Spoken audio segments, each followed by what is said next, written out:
છેલ્લા થોડા દિવસમાં સુરતે માત્ર વરસાદ નથી જોયો, પાણીમાં ડૂબેલા રસ્તા જોયા, કલાકો સુધી ચાલતા ટ્રાફિક જામ જોયા, ઘરો અને દુકાનોમાં ધૂસેલું પાણી જોયું, કરોડો રૂપિયાનું આર્થિક નુકસાન જોયું અને કેટલાક પરિવારો માટે આ વરસાદ દુઃખદ સાબિત થયો. પણ સવાલ એ છે, શું વરસાદ જ જવાબદાર હતો કે પછી શહેરની અંદર એવી પણ કેટલીક સમસ્યાઓ છે જેના કારણે દર વર્ષે આવી સ્થિતિ સર્જાય છે? માત્ર 24 કલાકમાં સુરતમાં લગભગ 358 mm વરસાદ નોંધાયો અને 26 જુલાઈ સુધી સુરતમાં સિઝનનો કુલ વરસાદ લગભગ 1370 mm સુધી પહોંચી ગયો હતો. આટલો વરસાદ માત્ર એક આંકડો ન હતો, તેની અસર આખા શહેરમાં જોવા મળી. અડાજણ, વરાછા, કતારગામ, લિંબાયત, ઉધના, પાંડેસરા, ગોડાદરા અને અલથાણ જેવા અનેક વિસ્તારોમાં પાણી ભરાઈ ગયું હતું. ઘણી સોસાયટીઓમાં પાણી ઘરો સુધી પહોંચી ગયું. વાહનો રસ્તા પર બંધ પડી ગયા. લોકો કલાકો સુધી ટ્રાફિકમાં અટવાઈ ગયા. રોજ કમાઈને જીવન ચલાવતા લોકોનું કામ અટકી ગયું. આ વરસાદનો સૌથી મોટો ફટકો વેપારને પણ પડ્યો. 26 થી વધુ ટેક્સટાઇલ માર્કેટ પાણીથી પ્રભાવિત થયા.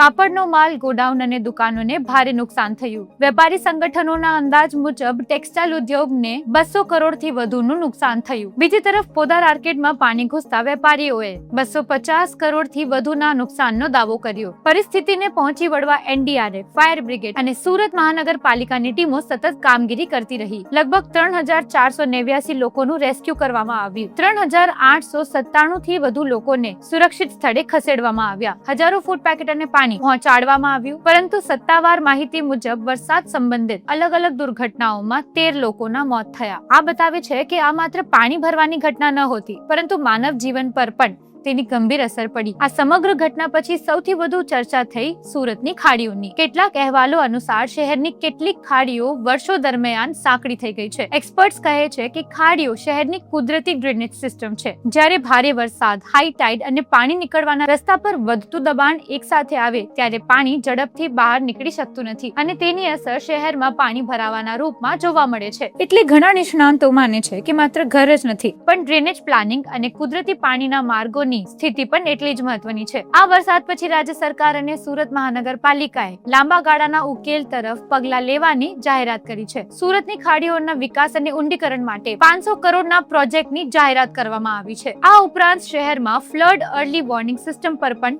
કામ ચાલી રહ્યું છે. આ સિસ્ટમ વરસાદ, તાપી નદીનું પાણી, ખાડીઓમાં પાણીનું સ્તર અને હાઈટાઇડ જેવી માહિતીનું વિશ્લેષણ કરીને પહેલાથી જ અલર્ટ આપી શકશે, જેથી બચાવ કામગીરી અને લોકોને સમયસર ચેતવણી આપવામાં મદદ મળશે. પરંતુ કોઈ પણ સિસ્ટમ ત્યારે જ સફળ બને જ્યારે તેની સાથે ડ્રેનેજ સુધારણા અને યોગ્ય આયોજન પણ કરવામાં આવે. વરસાદને કોઈ રોકી શકતું નથી, પણ તેની અસર કેટલી છે એ શહેરની તૈયારી પર ડિપેન્ડ કરે છે. આ વરસાદ માત્ર 8 દિવસનો હતો, પણ તેને ઘણા એવા સવાલ ઉભા કર્યા છે જેના જવાબ આગામી ચોમાસા પહેલા શોધવા જરૂરી છે. તમારા વિસ્તારમાં આ વરસાદની સૌથી મોટી અસર શું રહી? અમને કોમેન્ટમાં જરૂરથી જણાવજો. અને આવી જ દરેક મહત્વની અપડેટ જાણવા માટે અમારી ચેનલને સબસ્ક્રાઇબ કરો, વિડીયોને લાઈક કરો અને આ વિડીયો વધુ લોકો સુધી પહોંચે એ માટે શેર પણ કરજો. મળીએ નેક્સ્ટ વિડીયોમાં. ટિલ ધેન, ધન્યવાદ.